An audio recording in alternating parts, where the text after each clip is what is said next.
சேலம் முதல் அக்ரஹாரம் அருகே பிரசித்தி பெற்ற 600 ஆண்டுகள் பழமை வாய்ந்த ஸ்ரீ ஆஞ்சநேயர் திருக்கோவிலில் ஆடி அமாவாசை முன்னிட்டு சிறப்பு பூஜை நடைபெற்றது. மூலவருக்கு பட்டு வஸ்திரம் கட்டி பலவித நகையை ஆபரணங்கள் நறுமணம் வளரும் மாலைகளுடன் கிரீடம் அணிவிக்கப்பட்டு சிறப்பு அலங்காரத்தில் பக்தர்களுக்கு காட்சி அளிக்க உற்சவரை சிறிய தேரில் பவ்ய ஆஞ்சநேயராக கொலுவிருக்க செய்து சிறப்பு பூஜை நடைபெற்றது. மூலவருக்கு நெய்வேத்தியம் செய்து கும்ப ஆரத்தி காட்டி கொடை விசிறி சாமரம் கண்ணாடி உள்ளிட்ட பல்வேறு விதமான சோடசங்களால் சோடாச உபசார பூஜை செய்து பஞ்ச கற்பூர ஆரத்தியுடன் மகா தீபாரதனை காட்டப்பட்டது.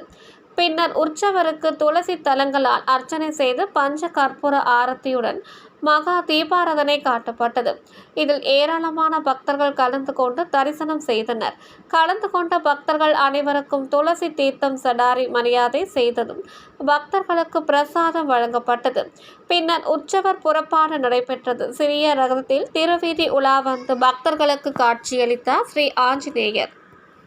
சேலம் பொன்னுமாப்பேட்டை ஸ்ரீ ராமலிங்க சௌடேஸ்வரி அம்மன் திருக்கோவிலில் ஆடி மாத அமாவாசையை முன்னிட்டு அம்மனுக்கு மாம்பழ நிற பட்டு சேலை கட்டி ஆண்டாள் கொண்டை அணிவித்து வெள்ளி கவசத்துடன் வலது காலை மடித்து இடது காலையில் நிறுத்தி கையில் சூலாயுதத்துடன் முகத்திற்கு மஞ்சள் காப்புடன் விசேஷ அலங்காரத்தில் பக்தர்களுக்கு காட்சி அளிக்க கோபுர ஆரத்தி, நட்சத்திர ஆரத்தி, கும்ப ஆரத்தி உள்ளிட்ட பல்வேறு விதமான தீபாரதனைகள் காட்டி பல்வேறு விதமான சோடாசங்களால் சோடாச உபசார பூஜை செய்து பஞ்ச கற்பூர ஆரத்தி காட்டி உதிரி பூக்களாலும் குங்குமத்தாலும் அர்ச்சனை செய்து கற்பூர ஆரத்தி காண்பிக்கப்பட்டது. ஏராளமான பக்தர்கள் கலந்து கொண்டு தரிசனம் செய்தனர். கலந்து கொண்ட பக்தர்கள் அனைவருக்கும் விபூதி குங்கும பிரசாதம் மற்றும் அன்னதானம் வழங்கப்பட்டது. சேலம் வீராணம் அருள்மிகு ஸ்ரீ மூக்கரை காளியம்மன் திருக்கோவிலில் ஆடி மாதம் அமாவாசை பூஜை.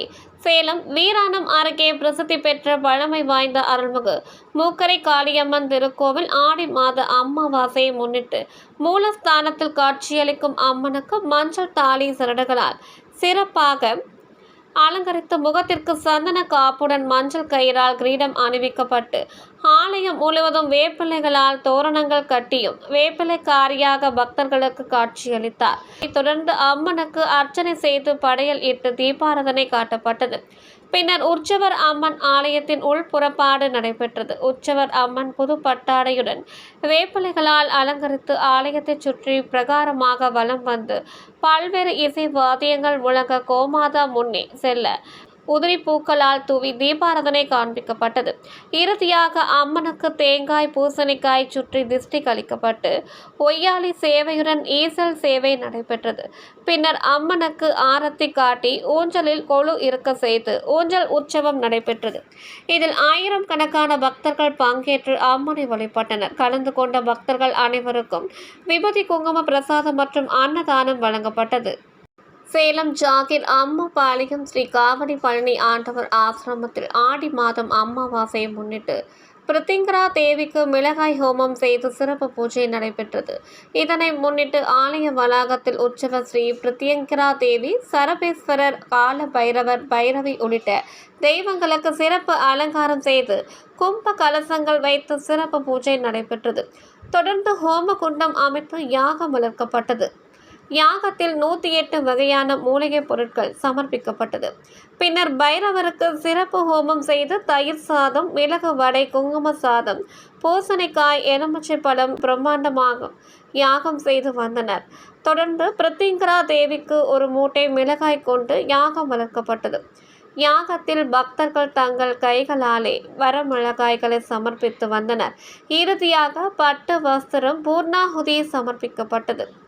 கற்பூர ஆரத்தி காண்பிக்கப்பட்டது. பின்னர் உற்சவ தெய்வங்களுக்கு நெய்வேத்தியம் சமர்ப்பித்து கோபுர ஆரத்தி, நட்சத்திர ஆரத்தி, நாக தீப ஆரத்தி உள்ளிட்ட பல்வேறு விதமான தீபாரதனைகள் காண்பிக்கப்பட்டவுடன் குடை விசிறி சாமரம் கண்ணாடி உள்ளிட்ட பல்வேறு விதமான சோடாசங்களால் சோடாச உபசார பூஜை செய்து பஞ்ச கற்பூர ஆரத்தியுடன் மகா தீபாரதனை காட்டப்பட்டது.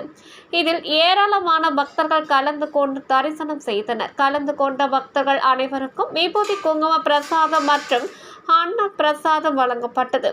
இந்நிகழ்ச்சி ஏற்பாடுகளை ஆசிரமத்தின் நிர்வாகி எஸ். சோமசுந்தரம் செல்வி சிறப்பாக செய்திருந்தனர்.